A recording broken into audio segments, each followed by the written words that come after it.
With the expectations being a national championship for Syracuse Lacrosse, a 13-6 win over Boston University is a nice start, but not perfect. The victory was filled with turnovers, penalties, and a slow first half. Rahill, Jaiswall, and McDonough are here to dissect it all, plus break down the aspects that the Orange can build off of and what needs to go right for Gary Gates' group. Orange Press Pass starts right now.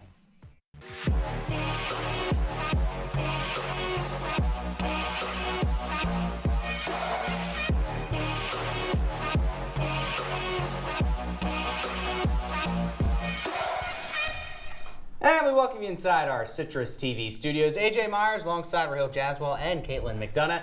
Guys, a pretty comfortable win for Syracuse, Rahill, but it was a little slow in the first half. Yeah, AJ, my first thought watching this game was you could tell it was game one, right? A lot of game one jitters, especially, the expectations put on Syracuse this season. It wasn't perfect in the end, but the Orange got the job done, which is the most important thing. They could not afford to lose this game with their upcoming schedule. They got it done, but a lot of things to work on for Gary Gate and his crew. You took the words right out of my mouth, Rahill. It wasn't pretty, but at the end of the day, all that matters is the Orange do get the victory over Boston University. A lot of different combinations going on. A couple of new players playing in positions we might not have seen them play last year, but 13 goals for them, first win of the season.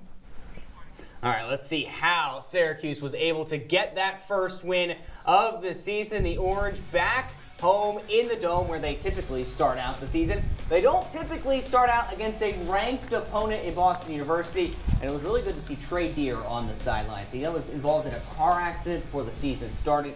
He is out for the year, but it was good to see him on the sidelines. And Luke Roa got things rolling for Syracuse early on in the first quarter. But Boston University, the theme for them would be all game long, would be coming back into games. Ethan Hart, how about that goal? Falling to the ground, still be able to find the back of the net. But Rahill, the story for Syracuse really throughout the whole game was John Mullen and his dominance at the faceoff. AJ, John Mullen is going to be key down the stretch, especially when SU gets some top 10 opponents coming their way. Well, Mullen will be key, so too will number 22. You know him, Joey Spallina, finally getting in the back of the net there towards the end of the first quarter. Spallina would go on to have a really impressive outing, but Caitlin, BU continued to crawl back into this game. Yeah, BU just had that dog in them. Not a whole lot of shots, but they did find some shots, and they were efficient. Syracuse really pretty passing there. Peyton Anderson finds Wyatt Huddle at the halftime locker room. It was 6-3 in favor of the Orange. The third quarter start, it would be critical, and thanks to John Mullen winning a ton of faceoffs, Syracuse was able to stretch that lead out a little bit. Joey Spallina get his second goal, and Spallina's dominance really showed in that second half. Yeah, AJ, it's interesting because Spallina didn't do anything eye-popping, but he still had 5 points. Great day for number 22. Well, great day passing as well for number 22, finding John Mullen, or Michael Leo there rather, and then the pass of the day, I think, to Peyton Anderson. How he sneaks that one in, I'm not sure. Spallina, 2 assists on the day. All that was left for him to do, Caitlin, was get that hat trick. Yeah, I mean, the one thing left to do, and he did get that hat trick. A great showing for Spallina. Yep, Joey Spallina with the hat trick on the day, and Syracuse, they roll to a 13-6 victory inside the Dome. And Rahill, I think this was a solid performance, as you mentioned. Nothing really too eye-popping in the box score. Yeah, at the end of the day, SU needed what they did, needed to get the job done, and that's exactly what they did. It's still a lot to work on, but overall, a win is a win at the end of the day, AJ. Absolutely, I completely agree with you, Rahill. Again, not the prettiest, but when you put 13 goals up and you get a win against a ranked opponent to start the season, you really can't ask for much more. Well, we're now super excited to be joined by Drew Albaugh, who is inside the Dome today. Drew, great to see you. And that first half for Syracuse was a little tricky at times. Boston University, the 10-man ride, really was effective for them. Did Gary Gate make any second half adjustments to deal with that ride? Yeah, Gary Gate did make an adjustment, AJ. The main one he made is put his best stick player, Joey Spallina, away from the crease and into the middle third of the field where Syracuse was trying to break the ride. However, he also said that simply didn't work, and moving forward against 10-man rides, against St. Joe's, a team that loves to use the 10-man ride, against Colgate, against the Virginia, these are all teams that love the 10-man ride. He's going to tell his guys just to dodge away. dodge all the way to the promised land, get to the attacking third, move upfield. Don't ping pong the ball around in the defensive third. Just get up, get out, and that's how you beat the 10-man ride. This is a Boston University team that really stifled the Syracuse offense today because of that 10-man ride. Other than that, Syracuse really had their way in the set offense. Drew, you talk about the 10-man ride, but another thing that is key for this SU team is the ball movement. What were your thoughts on that today? Because at times it looked a little stagnant in their first game.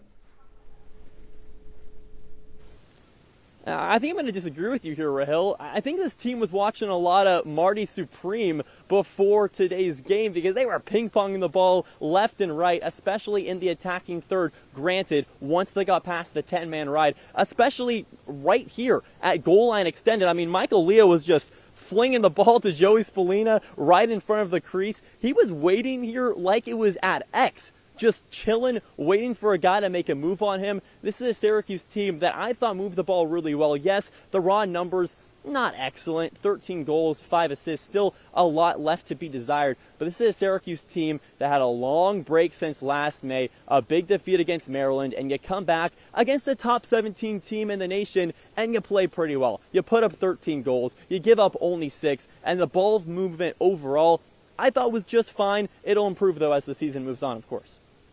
Drew, you're looking good in blue. SU had 6 goals in the first half, 6 in the third quarter alone. What allowed them to go on and do that? Yeah, I mean, Caitlin, I think that the bread and butter for this Syracuse team is going to be comfortability, right? This is a team that is driven by seniors, but it's also a team that hasn't practiced or played in the Dome since May for their practice before the Maryland game. So you want them to just come out here and be all comfortable. Well, I don't think that happened. They came out in the first half. There's a bunch of people here. Maybe their mom and dad are in the crowd, and they got a little nervous, and that's okay. And in the second half, Gary Gait fired them up. They played with a lot more intensity. John Mullen won 5 straight faceoffs. That always helps. And this Syracuse team came out, especially in that third quarter, scored 6 goals. This Orange team had just 6 in the entire first half. Overall, Syracuse in that third quarter looked like the best team in the nation to me. Got to replicate that over 4 quarters. But honestly, guys, overall, this was a really pleasing performance and a big win against a team that I think people are undervaluing in Boston University. Awesome, Drew. Thank you so much for your coverage today. And all season long, you're going to want to keep tabs on Drew Albaugh. Well, when we come back here on Orange Press Pass, we're going to dive more into this opening game victory for the Orange and what really worked well for Gary Gait's group.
Lacrosse season is back in the Dome, and so too is Orange Press Pass to break down the lacrosse action for Syracuse. AJ Myers alongside Rahill, Jaiswall, and Caitlin McDonough. Syracuse gets an impressive 13-6 win over Boston University. But Rahill, the schedule for the Orange is really tough, and so too are these rankings here for Syracuse. You can see Syracuse in the top 3.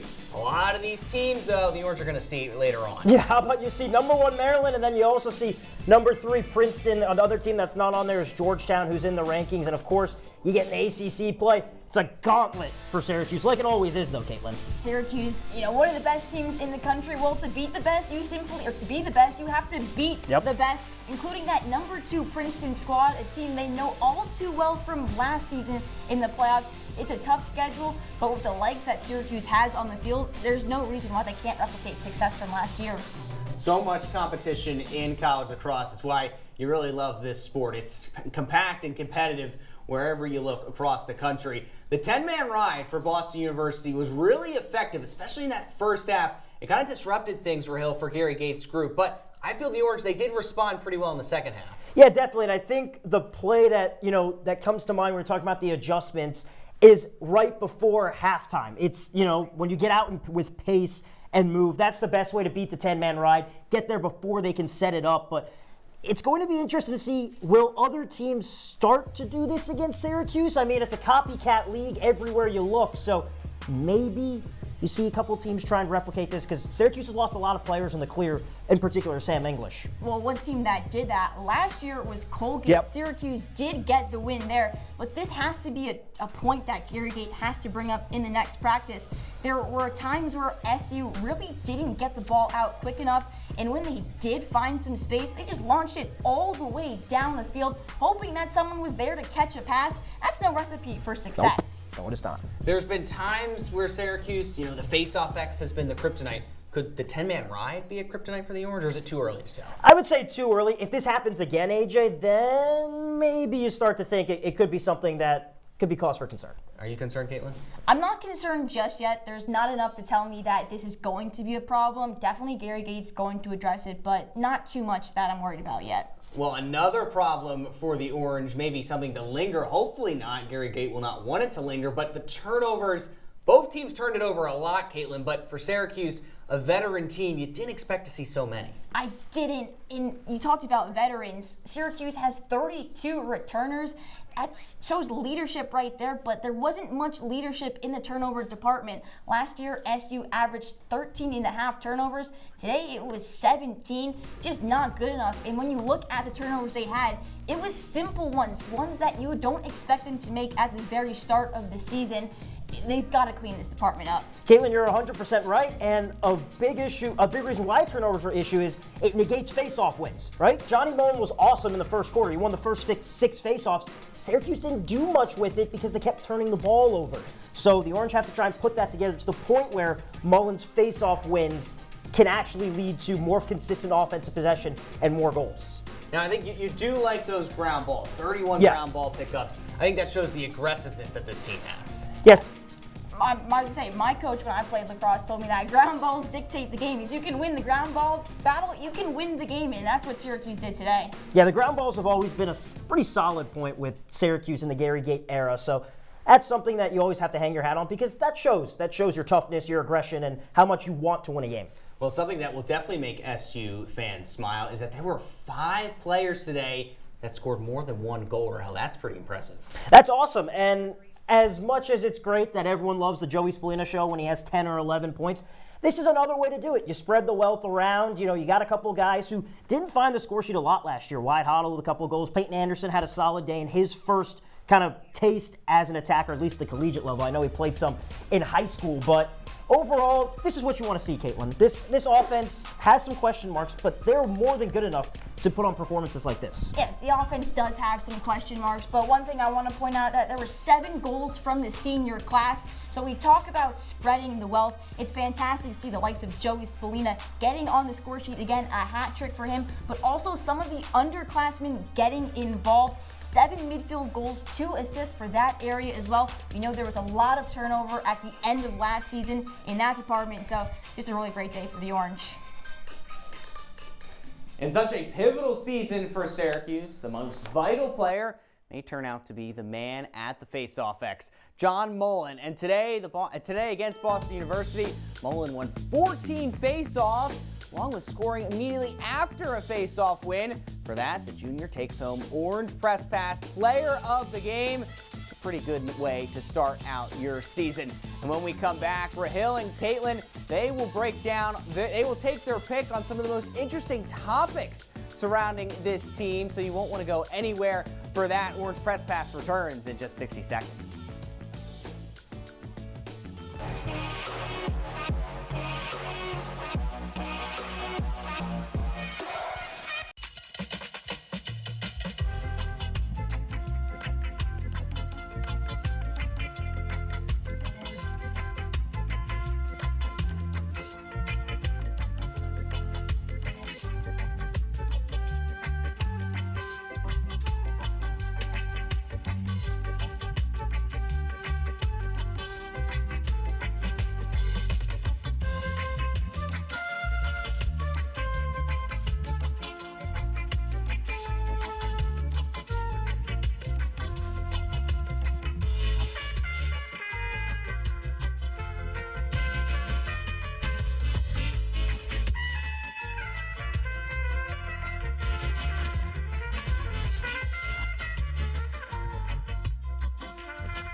Back inside our Citrus TV studios, AJ Myers alongside Rahill, Jaiswall, and Caitlin McDonough. Guys, I mean, lacrosse season's back on the hill. It's awesome. Basketball season's kind of taking a dip here, but it's so good to have lacrosse back. Oh my God, lacrosse in the 315 is everything. The history of Syracuse and all this, and yeah, it does help. It's coming at a point where basketball season's probably over. So, Caitlin, I know you love your lax. Oh, I love lacrosse. Big lacrosse fan over here, so really excited to see it come back to 315. Well, now we're going to test your guys' knowledge here in Take Your Pick.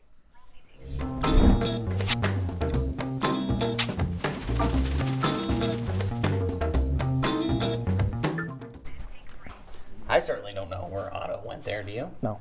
He disappears like that. All right, it's time to play Take Your Pick. And well, as we mentioned, 5 players today scored 2 or more goals. Rahill, is there a player out there that you really think needs to step up? Maybe someone who did find the back of the net today? Yeah, to answer your question, AJ, my guy that needs to step up this year, it's Peyton Anderson. I know it's maybe one of the more obvious answers, but Peyton Anderson was great his freshman year, right? He had limited action, didn't start as much, but still had 14 goals and 3 assists. But this is a guy that has the capability to score big, and they need someone to replace Owen Hiltz's scoring ability in that attack. And I think Peyton Anderson is a great guy to do that. Maybe if you want, you can shift him to the midfield too, move Michael Leo up. He's a very versatile guy that gives you a lot of options, Caitlin. I do agree Peyton Anderson needs to step up, but I have to go with Wyatt Hoddle, the junior midfielder. We talked about how Owen Hiltz left. Well, so did Sam English. Maybe not a ball facilitator, but Hoddle at times can use his speed and outrun defenders, especially down low. That's exactly how he scored one of his goals. Last season, he had 10 games with at least 1 point. In a season where, the likes of Michael Leo and Joey Spallina are going to garner attention from defenders, Hoddle is certainly a player that can easily get in space and find scoring opportunities. And Wyatt Hoddle, just at 5'7", but he's so crafty, Caitlin, every time he gets the ball. And that speed can be a real threat, especially if SU is going to counter against those 10-man rides. That's one of the reasons that he probably is so high up on the 10-man ride. You saw at the end of the second quarter, he got the goal with 1 second left. It was 1 second, but they all count. So plays like that, just using his speed. Lacrosse is one of the fastest games in the country. So Speedster, he's made for lacrosse. And Rahill, for Peyton Anderson, I thought you brought up a great point with Owen Hiltz. Owen Hiltz was so clutch. He was Mr. Clutch for this team. Anytime they needed a goal last season, especially late in postseason times, they could rely on Hiltz. Do you think Anderson can have that kind of same role? That's interesting, AJ, mainly because we haven't seen Peyton Anderson in that role much, but I think he's made of the right stuff. I mean, this guy was an absolute beast in high school, played for one of the best high school teams in Brunswick, so he's felt pressure ever since he's been there. So Peyton Anderson is a guy that is made of the right stuff, can step up, and could do wonders for this team, especially taking pressure off Joey Spallina, who might have to be a little bit more of a scorer this year, but I know we're just about to talk about that. Yeah, we are. And you don't know if you have that clutch gene until it's clutch time. So we'll find out if that is it for Peyton Anderson. And Rahill, as you just touched on, we know Joey Spallina is really good. We know he's a Tewaaraton watch list player. He could win that award this year. But how much will Gary Gait and this team need to rely on 22 to win them games? Yeah, it's a little bit of a toughie, Caitlin. I think Spallina is going to have to be a little bit more of a scoring option this year. And that's by no means that he wasn't a scoring option last year. He was still awesome. But Joey Spallina is like the puppet master, right? He's mainly known for his facilitating and passing. I think this year he might have to step up a little bit more as a scoring option just because you don't know what you're going to get out of guys like Peyton Anderson at the start of the year, right? So maybe in the first couple games, Spallina takes more of a scoring role. Those guys get comfortable, and then he can maybe shift back into that facilitator role. But I'm excited to see what Spallina can do when he's thinking score instead of maybe facilitator pass, at least at the start of the year. I do agree that Spallina is a great player and he does have to step up, but I don't think this season he will step up all that much. They're going to rely on him the same amount as last year just because Spallina has never been that player to facilitate the ball. He really stays at X, likes to go the crease roll. He can assist and dish the ball out. 2 assists today along with a hat trick. He also had 12 shots, the most on the team. But for him, he's not going to be someone that's just going to move the ball from X to Y to Z. He's really just going to score himself. So is it more important for Spallina to have 40-plus goals or 40-plus assists? I think as both would be awesome. I mean, he had 90 points last year, so if you combine the two, you get around 80. But I'm thinking maybe more in the range of 45 goals, and then you can maybe stick in the maybe 45, 40, maybe even 50 assist range. You don't know how it's going to work, but I definitely think Spallina is poised for a big year. The favorite right now to win the Tewaaraton, and I think it's a real possibility that he can bring that award back to Syracuse. That's where it belongs, right? It does belong in Syracuse. We have a long history of that, and going back to your point, because of where Spallina plays, 40 goals absolutely more important. Maybe if he played in the midfield, assist, you want to see him dish the ball out more, but he's a goal scorer. Once a goal scorer, always a goal scorer. That's true. He has the knack for getting in positions and just firing, and goalies can't really stop it. He got a hat trick today, and I think that was something maybe people criticized with Spallina, that he wasn't scoring enough. I think so. It was a slow start today for Spallina, but in the end, he still finishes with 5 points, which is crazy because you look at the box score and you're like, he didn't really do anything eye-popping because, Spallina normally has some great BTBs. He tried some earlier in the game, which we maybe, like to see that a little later in the season when you're up, but I'd say overall pretty solid day. And yeah, maybe you'd like to see him set the tone more, at least at the start of the game. And of course, there's the postseason too. He's got to deliver there. Oh, yeah. He absolutely has to deliver in postseason. He's that person that you talked about clutch genes. Well, he has to have the clutches gene if Syracuse does want to make it far into the postseason. He had 3 goals today, which it's a hat trick, but I think it's a quiet hat trick. Most can agree. Yeah. Didn't really make a lot of headlines, but again, first game of the season, to see him be the one to step up and take the onus on the team and say, I got your guys back today. I'll carry you into the win. First win of the season. Spallina on top. Yep, well, we've reached crunch time here on Orange Press Pass. We're almost done. When we come back, we're going to look at that challenging schedule for Syracuse and preview our next Orange Press Pass, which happens to be tomorrow. Yeah, basketball. They made a trip down to Chapel Hill. We'll get you ready for that matchup as well. Don't go anywhere.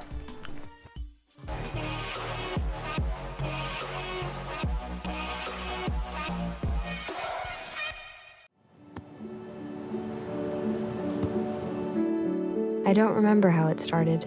Go to that. Our back and forth.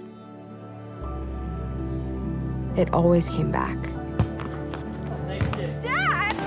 You probably don't remember what you told me, That was perfect. but I heard every word.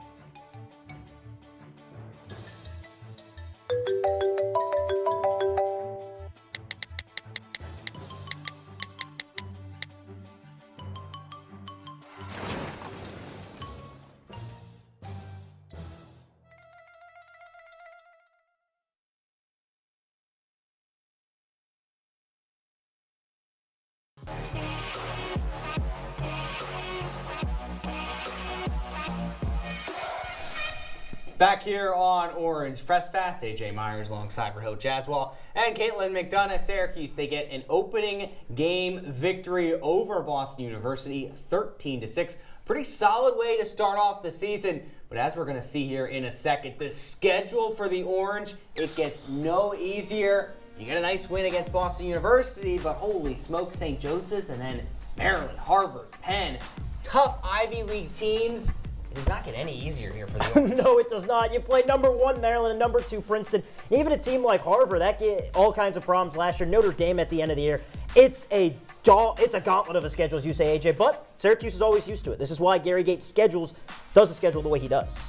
Gary Gate does like to make the Orange work for their wins, and I'm particularly looking at that Johns Hopkins game. We know the history that goes into a matchup like that, especially on the road after you face Penn and Princeton. That's going to be a tough challenge, but I also think going to Denver too, anytime that you make a trip, potentially cross country, there can be some jet lag that plays into it. So something to keep an eye on if the Orange want to really find success, they do have to get over that jet lag hump. Now, what about this 6-game road trip, Rahill? What is the genuine expectation? Do you have to go undefeated, or can you afford to maybe slip up against Johns Hopkins or Denver? I know that's not the easiest place to play. You could, just based on how tough this schedule is, you can afford to slip up a couple times. Remember, Syracuse had a 3-game losing streak last year going into the ACC tournament. So you can slip up a couple times, AJ, but you'd like to maybe go 4-2 in that 6-game road trip. 6-0 would be ideal, but I think 4-2 would kind of be the sweet spot.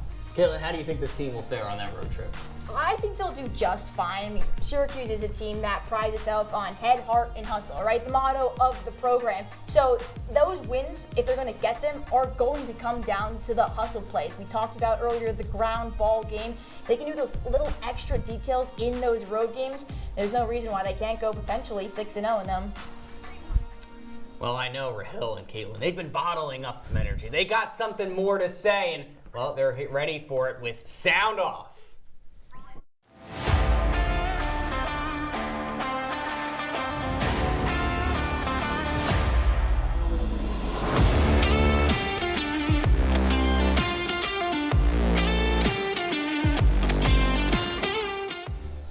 My sound off is make Cortez proud. It's time for a little bit of a history lesson, but for those who didn't catch it, Syracuse had burn the boats on the back of their warm-up jerseys. That's a nod to a Spanish conquistador in the 15th century named Herman Cortez.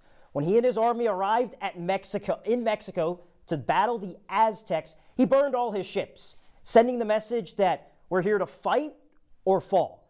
And that, well, now, this is lacrosse, so the stakes are not as high, but the message still stays the same. And that's, this is the last chance for Syracuse. This recruiting class back in 2022 was rated the #1 in all the country. And now they arrive at their so-called Mexico Island, per se, in 2026, and they have burned the boats. There's no going back. You can either fight, conquer everything in your path, and win the national championship like Cortez and his army did 2 years later in 1521. Or you could become a very good recruiting class, very good, one of the most talented, but never won the big game. So it's up to you, Syracuse. Do you want to fight and conquer like Cortez did, or is it another year of disappointment and heartbreak for a program that prides itself on history and is amidst one of its longest droughts of winning a national championship? Well, Rahill, I don't have a history lesson, but I do maybe have a catchy pun. My thing is to dust the cobwebs off. We know today's performance was not good enough. Gary Gait in his press conference even said this team has to play better, but it is the first game of the season, and that is where leadership comes in. The likes of this senior class, ranked #1 recruiting class in 2022, has to step up. They have to dust those cobwebs off and go back to the lacrosse they were playing at the end of last season. That carried them deep into the tournament. When they won the ACC tournament, it was because the team was playing cohesively. You look at the team and you see that they have a lot of returners, 32 to be exact, and a lot of the returners are also category leaders. Joey Spallina, we know he can score. Johnny Mullen at the face-off circle can get possessions for Syracuse. Even Riley Figueres, who can cause turnovers. It's time to dust the cobwebs off. The season is officially underway. If Syracuse wants to be dancing again in May, it's time to shake things up and get back to lacrosse you're playing that you always knew how to. I love that little history lesson. Thank you.